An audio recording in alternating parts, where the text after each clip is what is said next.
Baik.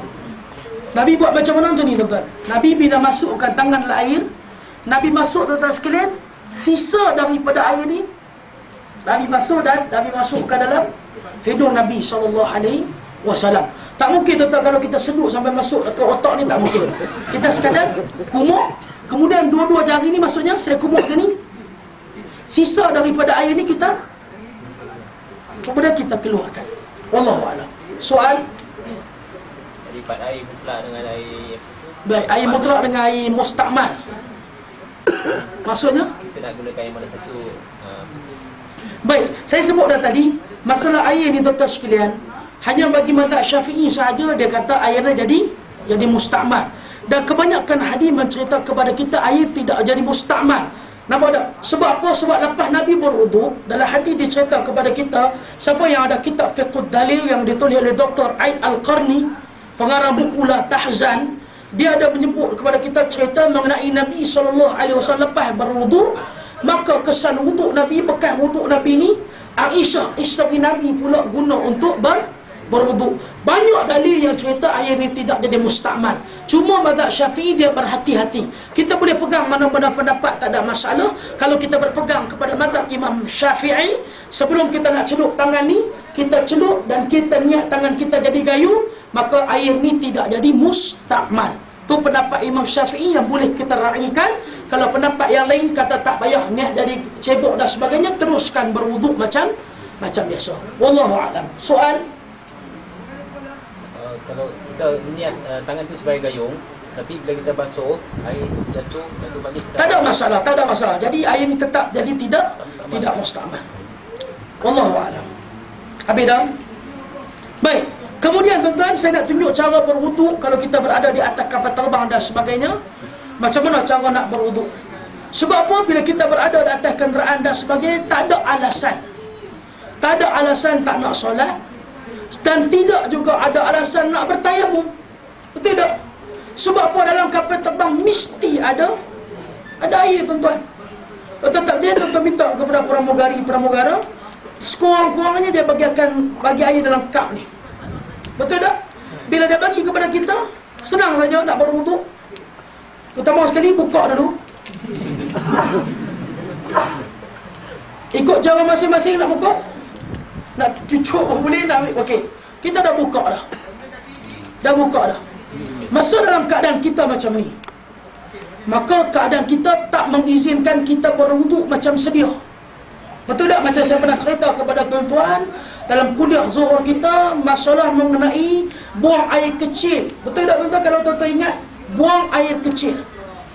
Hadis yang cerita Nabi kencing berdiri, Nabi kencing dalam keadaan duduk, Nabi buang air kecil dalam keadaan berdiri, Nabi buang air kecil dalam keadaan duduk. Dua-dua hadis yang sahih. Bila tak Aisyah beritahu, man qala Muhammad bala qa'iman fahuwa kadzdzab, siapa yang beritahu Muhammad kencing dalam keadaan berdiri, orang tu pembohong, jangan percaya. Datang pula hadis yang sahih, sahabat ikut Nabi musafir, mereka tengok Nabi buang air kecil dalam keadaan berdiri. Macam mana? Kesimpulan dia senang. Aisyah beritahu tu memang betul, dan kita kena tahu Aisyah ni tak semua dia ikut Nabi. Ada ketika mana Nabi musafir, Nabi keluar perang, Aisyah tak ikut.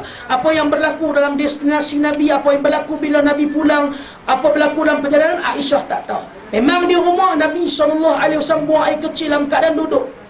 Tapi dalam peristiwa ni, Nabi buang air kecil dalam keadaan berdiri memang betul. Sebab apa?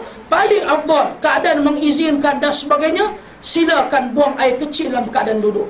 Ada keadaan tidak mengizinkan, maka kita berdiri, hukum dia tidak salah, tidak makruh, maka bahkan dibolehkan oleh agama. Saya buat contoh dah kepada tuan-tuan itu. Kita duduk di rumah dalam keadaan selesa, kita tidak pakai kain. Betul tak tuan-tuan? Nak masuk bilik air, nak buang air kecil, boleh duduk tak? Di rumah kita boleh. Senang ya? Okey, 1, 2, 3. Angkat kain.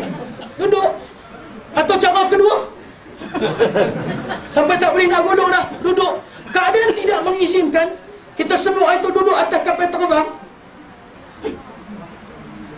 Tuan-tuan semua pernah masuk dah kapal terbang? Masuk dah tandas dia? Masuk?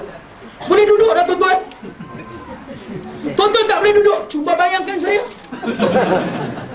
Bukan kata duduk, pintu pun susah tutup. Sebab tandas tu memang kecil. Berdirilah, tak ada masalah. Begitu juga keadaan kita berada atas kapal terbang, keadaan tak sama macam normal. Duduk atas kapal senang saja tuan-tuan. Minta kepada pramugari tu air, tak payah dah kita kumuk dan sebagainya. Sagi pergi kumuk-kumuk, oh gayung apa atas kapal terbang? Gayung. Ingat sih. Tak payah tuan. Ambil yang fardu saja. Ambil. Basuh muka kita sekali. Ambil pula untuk kali kedua. Basuh tangan kita sekali. Basuh pula sekali lagi tangan kita.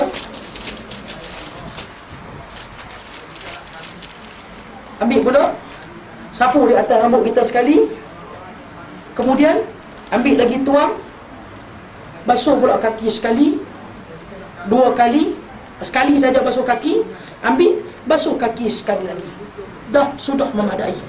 Cukup dah. Terus boleh solat. Macam mana nak solat atas kapal terbang, nanti kita akan sebut bab menghadap ke arah kiblat. Banyak ni tak habis tuan-tuan sekalian. Tak habis. Sebab tu Nabi kita yang mulia SAW, Nabi mandi wajib 4 sa'a. Dalam hadis Bukhari Muslim cerita kepada kita, Nabi mandi wajib tahu banyak mana? 4 sa'a. 1 sa'a.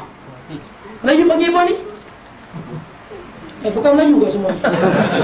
Melayu panggil apa ni? Dadah. Dadah. Saya fikir dulu. Tapi cukup. 1 raut. Tak betul? Abang kita dah tak betul kalau betul apa dia? Sini panggil apa? Dadah ha. Pula satu doa lah, satu doa. Nabi mandi wajib satu tadah ni. Tadah betul lah. Atau 3 tadah, 4 tadah. Nabi mandi wajib 4 tadahan air. Kita mandi wajib 4 kolah air. Macam mana cara nak mandi 4 tadah? Bukan perbincangan malam ni. InsyaAllah bila-bila kita buat bengkel lain, kita akan tunjuk. Apa dia? Johari Eda, kita suruh dia jadi model, bawa ke plakat dengan kita Allah. Habis. Soalan sebelum kita nak masuk bab, sebelum kita nak solat pukul 9. Bab yang kedua kita nak sebut pada malam ni. Sila. Ya. Tangan terbakar. Baik, saya sebut tadi, ada pendapat yang sebut kalau kita angkat tak balik jadi mustakmal, basuh tak balik jadi mustakmal, itu hanyalah hadis orang Melayu saja, tidak datang daripada baginda Nabi SAW. Sebaik-baiknya kita sapu sekali macam tu sudah memadai, ataupun kita boleh sapu dalam keadaan tu juga sudah mencukupi. Cuma kita faham boh angkat mustakmal, itu fahaman kita saja. Wallahu a'lam. Soal? Kan orang buat orang Melayu lah kan, macam yang sapu rambut 3 kali ya. Ya, jadi sah tu sah. Tak sah. Baik. Di kalangan daripada mazhab Imam Asy-Syafi'i, dia sebut sah, dia kata. Walaupun hadis itu dhaif, dia kata sah. Kita dah tahu dhaif lebih afdal, kita tinggal kita ambil yang sahih, iaitu kita sapukan yang dasar daripada hadis Bukhari Muslim adalah lebih baik daripada kita ambil daripada dasar yang dhaif. Wallahu a'lam. Soal?